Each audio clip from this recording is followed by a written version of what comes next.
You ever have one of those nights where you're like, the craziest thing that's gonna happen is to fall asleep with the remote control in your hand?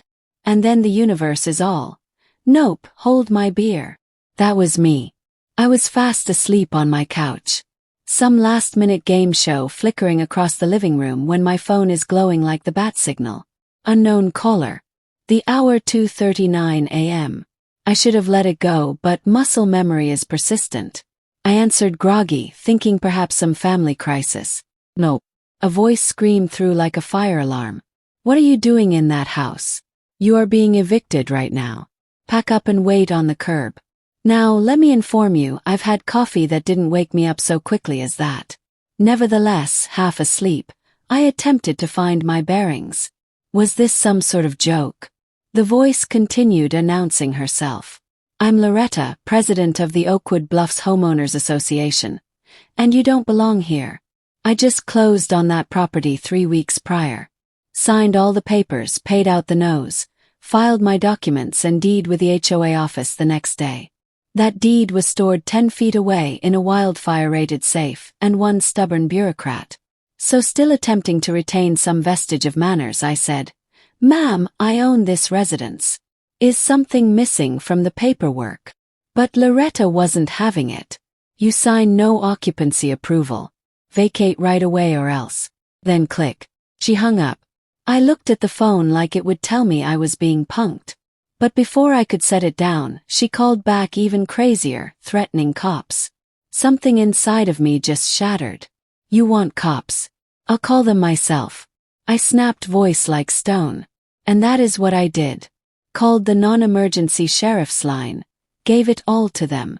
Some HOA president I'd never met threatening and bullying to kick me out at 3 a.m. A deputy arrived, took the property with me for a walk, shook his head and said, HOA can't evict you at 300 in the morning. They have to file a civil complaint during business hours. Call us if she calls you again. He left me a card and departed. Bleep. Forget it. I brewed coffee and plunged into the HOA bylaws as the sun crawled up. No mention anywhere of 2 a.m. bootouts. Not a surprise. At precisely 7 o'clock a.m., the doorbell rings. There she is, Loretta herself. Hair shellacked into something that would withstand a hurricane, surrounded by 2 board members. One clinging to a clipboard like it's a riot shield. The other fidgeting nervously through a stack of neon orange violation slips. Loretta's perfume whapped me in the face before her words did. We gave you notice verbally. You did not conform. Here's your written citations. She pushed a bulkier envelope at me. I instructed them to leave my property, keeping my phone recording handy just in case. Loretta sneered. Don't make this more difficult. You're trespassing. We'll present evidence at the emergency hearing tonight.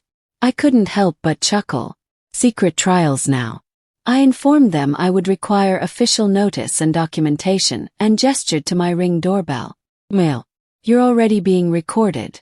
Clipboard guy yanked her sleeve and they retreated, posting an orange cease and desist notice on my mailbox before departing. I contacted my real estate lawyer, Teresa. She was laughing so hard she almost choked. Verified what I suspected. This was straight-up harassment, nothing more. Save all the voicemails, all the pieces of paper, she said. While we spoke, another twist materialized. My other neighbor across the street, Kip Big Guy, world's okayest coach mug in hand, strolled over fishing for information. He'd heard the fuss and was only too eager to inform us that Loretta told the whole crew I forged my title. That's a lie, I informed him, and produced the original deed. Kip shrugged and said he was unbiased, but it was obvious that the rumor mill had already begun in action. At night, I arrived at the emergency hearing with all of my papers. Loretta and the board sat behind a folding table under bright lights camcorder in front of a solitary chair mine. They said the former owner owed them dues, so my sale was null. Teresa called in on speakerphone and set them straight. A lien is on the property, not the individual, and my payment had taken care of it at closing. The board paid no attention. You have 48 hours to move, Loretta announced. I informed them no and threatened I'd be going for harassment if they continued. Loretta said she'd turn off my amenities, perhaps utilities, which I reminded her was illegal. EVICTED. I departed with more tape than information. Early the next morning, I discovered Kip's SUV parked across my driveway, tow truck sitting in behind it. Loretta overseeing in her finest courtroom suit. Kip said the HOA directed him, stated that my driveway was common area. I cited survey stakes, instructed him to move it, then again called the deputy. The tow truck driver almost hooked my bumper, but the deputy arrived, shut down Loretta's scrawl order, and told the tow guy he'd get a ticket if he didn't leave. Loretta threw daggers. Rumor around the block was money was missing, landscapers not paid, cameras turned off. Teresa and I speculated Loretta was attempting to cover for embezzlement by getting into altercations with new owners who would be too busy to defend themselves. So we went on the attack. I submitted a lawful request for HOA finances. They had 10 business days to provide them. In the meantime, I beefed up home security. Additional cameras, motion lighting. That evening I caught clipboard dude digging through my recycle. Sent the video to Teresa, who wrote a cease and desist served in broad daylight. Neighbors appreciate that little display. When the HOA failed to meet the deadline to provide financials, Teresa sued in small claims court, including all our proof and deputy reports. That same day, Kip appeared with a paper offering apple pie and sheepishly confessed Loretta offered board members rewards if they assisted her with her scams. His wife was angry. "If you need a vote to recall the board, I'm in," Kip declared. At once I had supporters. Loretta's next action was to shut off my water. Pink tag stated utility freeze.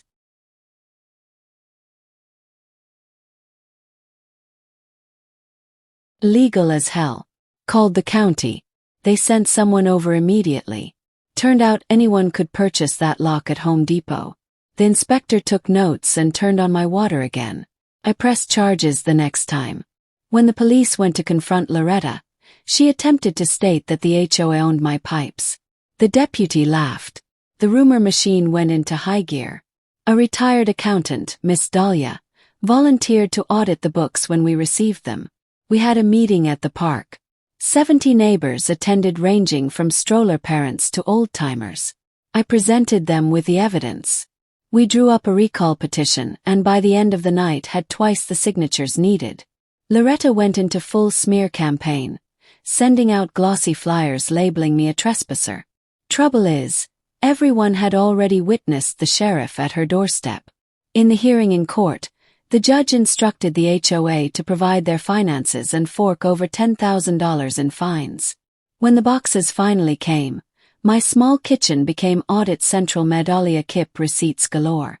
We discovered $186,000 gone missing. Funds allocated for roof work, street lighting, a dog park that never materialized. The payment of the smoking gun to a consulting company went directly back to Loretta's fake security contracts. Even HOA money spent on a down payment for her high-end electric SUV. Teresa hired in a forensic CPA. And with the new board we sued. Loretta's assaults became more outlandish. A false complaint to code enforcement, a threat letter crammed into my broken mailbox, even a burglary after the election that removed her and her minions. Her prints arrived in my residence. Surveillance recorded her minions dumping ledgers into the dumpster at midnight. The proof was overwhelming. Election night, the entire neighborhood filled the high school gym. Ballots flew. Deputies observed. The vote to oust Loretta and her board went by landslide. When the interim board stepped in, Loretta clung, refusing to give up.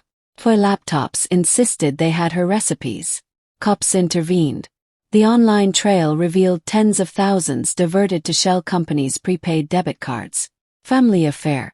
Loretta faced criminal charges at last: embezzlement, vandalism, impersonating a public official, even burglary.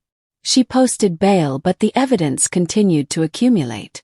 The jury at trial learned of the 2:39 a.m. call, the breaking of the money trail, even heard from clipboard man Trevor, who had turned and testified that she'd made him perform the water shut-off and fake violation calls. Her own niece, who testified as a character witness, ended up receiving thousands for decoration services. The verdict: guilty on all significant counts. She lost her freedom, her reputation, and her job. The aftermath felt oddly gratifying, as in a movie ending, but more wholesome. The playground was finally mulched, street lights got installed. The dog park was constructed, and the board put up real-time financials on the web. Dues even decreased. Kip became my friend. Yeah, by accident but genuine. And provided free clinics for the children. Community nights sprang up. Neighbors painted up the place themselves, and everybody learned the value of backbone over fear. And the best twist, all those crazy HOA rules that were supposed to keep us in line, well, we used them to keep each other safe instead. And in the end, tyranny didn't stand a chance against this neighborhood that finally remembered how to stand together. So let's keep it real. Occasionally the struggle is worth it. Occasionally the bad guy really does get his comeuppance. Now I'd like to hear your opinion. Where do rules cross into overreach? Ever gotten into a scrap with power-hungry people in your neighborhood? Share your tale below.